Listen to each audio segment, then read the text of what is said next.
All right, guys, so welcome to part 2 of the Q&A. There were just too many questions, so we had to break it into 2 parts. So hopefully you guys are watching this. Hopefully you guys went over to Omar's channel and you watched my video there, because that should be released by this point. The Powercast is out on Mark's Bell channel, where myself and Alan Thrall gave a bunch of stories and just hung out and talked to those guys for a while. That was really cool. But let's jump into part 2 of the Q&A. Hopefully this isn't getting tedious. Let's go. All right, James Sanders asks, what if you're just getting into this at 35? Is it too late? Absolutely not, man. I didn't even start Strongman until I was 34 years old. We have a guy at the gym who came to the gym probably at about 48, 49 years old, had never, he worked out, but he had never taken it that seriously. He tried hard and did stuff, and he got some reasonable numbers. I would say like a 400-pound deadlift, maybe a 400-pound deadlift. Just basic numbers. And when he came in, he said, by 50 years old, I want to deadlift 500 pounds, I want to overhead press 225, bench 300, and squat 400. And he did all of them. It is never too late to start something if you have the right attitude.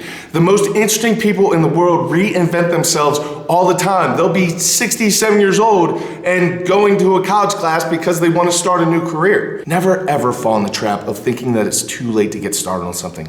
My dad, who has never lifted weights in his entire life, just got done with a knee surgery and just finished up his physical therapy for it. So he came to the gym to try to continue the physical therapy stuff, and now he's into lifting, and he's lifting at 64 years old. He just deadlifted 365 on the second time he's ever deadlifted in his life. It's pretty strong from work construction his whole life.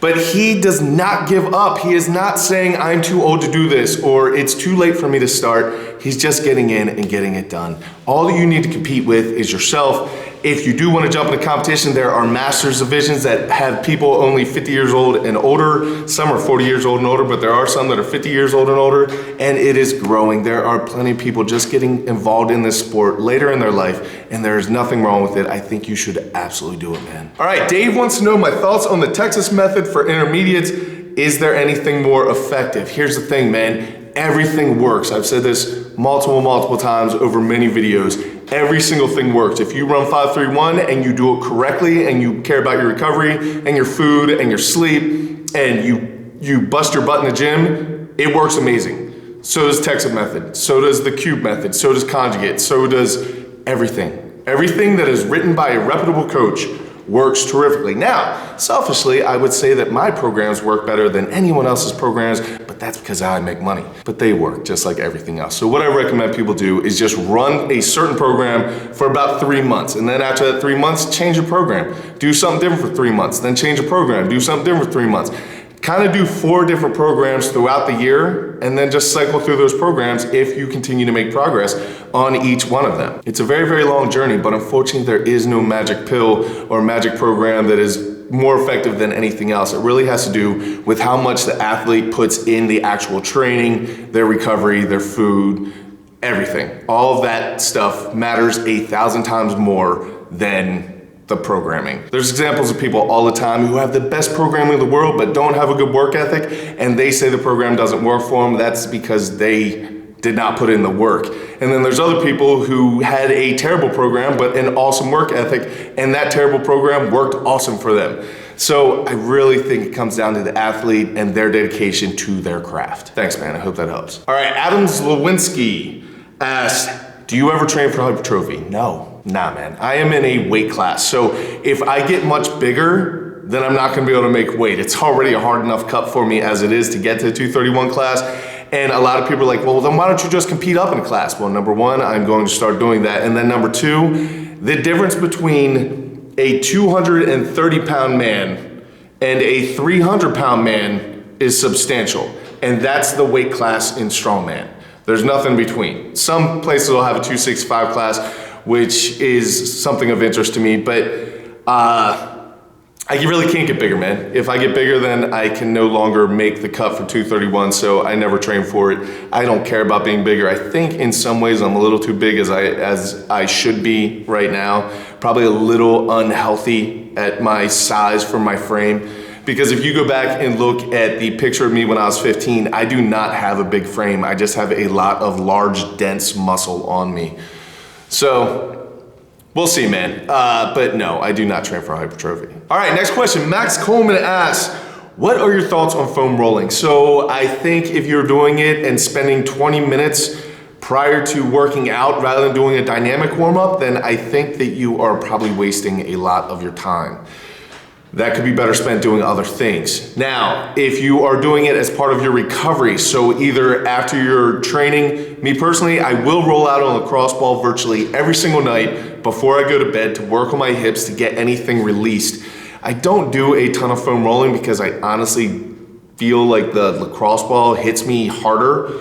So I don't really do a lot of that, and I can't get my hips the way that I need to because my hips are definitely more of the problem area than my IT bands or anything like that. I will rub my IT bands from time to time, but honestly, foam rolling for me personally has never really done a ton. I get most of my stuff through lacrosse ball work, and like I said, I do that every single night before I go to bed. I do not do any foam rolling or lacrosse ball stuff prior to working out or anything like that. All right, Max also asked, how long did it take before you started getting so big? So I covered a lot of this in my lifting journey video, what I looked like when I was 15. So you wanna go back and check that. It'll be a more in-depth answer than I'm gonna give now. But it wasn't until when I was trying to train for mass, when I was trying to get bigger, I could not get bigger to save my life. Once I started training for strength, which happened kind of after college, I started putting on mass. Now, that could have been hormonally, I was just in a better place than I was when I was in high school. Like I was starting to get my man body or whatever the case may be, that could be part of the reason for it. But honestly, once I started training for strength, mass started coming on. So I would say probably mass became an easier thing probably from the ages of 20 to about 26. Now that I'm a little older, I don't think I could put mass on quite as easily as I could before, but it's still not in a bad place. All right, Chronos Kraken wants to know if I have a dog or any other animals. I do not. I really love dogs. However, I am not home enough to really, it's not gonna be fair to the dog. Between myself and my wife, we both work such an extreme amount of hours. She owns her own business, I own my own business. And there is so much work done in a given day, it just wouldn't be fair to the dog. I've always had pets and farm animals and stuff my entire life, but at this point in my stage of living, I just don't think I'm around enough. It wouldn't be fair, so no. All right, Old Iron King asks, have you ever explained the black and white clips? No. So these black and white clips have been something that has kind of evolved. If you go back and you look at my videos, I didn't start talking to the camera until about a year ago. So if you go back and you look at some of those videos, there is much less black and white clips. And when I added them, it was mainly because I messed up. So it would be like a blooper type of situation.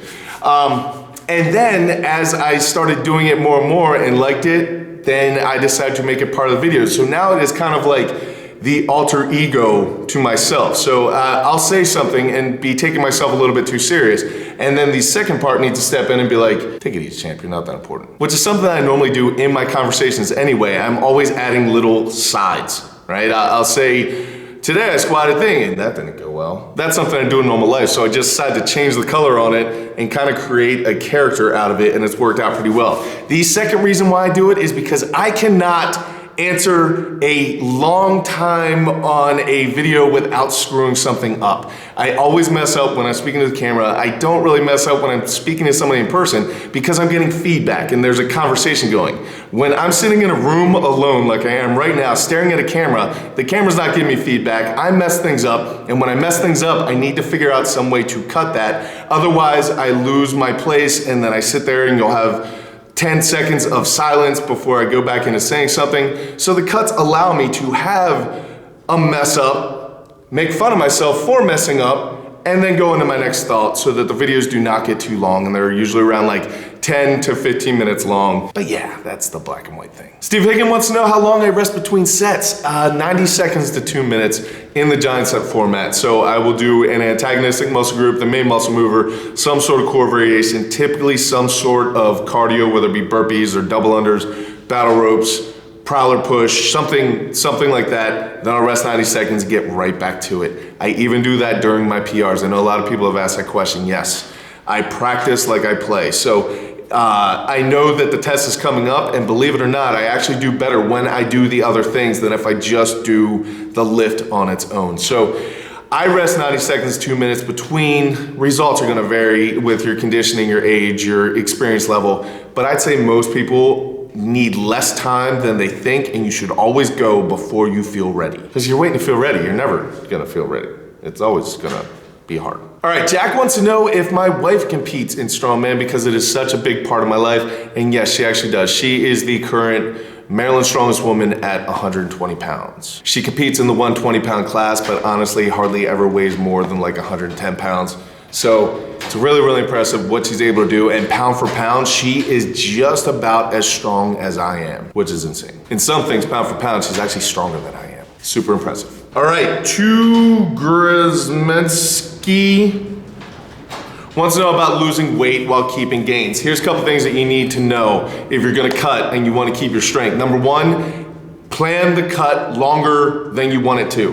When I plan my cuts, it's usually 10 to 12 weeks out where I change my diet and I lose weight slowly and I don't really lose a lot of strength. If you go on a crash diet with going into extreme calorie deficits or completely changing whatever starvation type of diet, you're going to lose strength. If you are trying to lose 20 pounds in a week and a half, you're going to lose strength. If you try to cut 20 pounds of water in a week, you're going to lose strength. Like there's absolutely no doubt. So you need to take a long amount of time.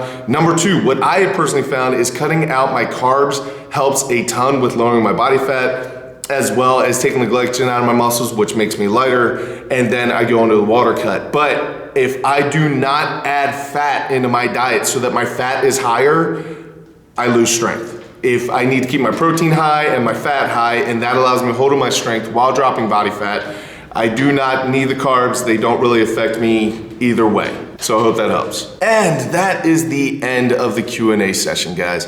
I thank you guys so much for all the questions. Like I said, go over, check out Omar's page, go out, check out Super Training's page.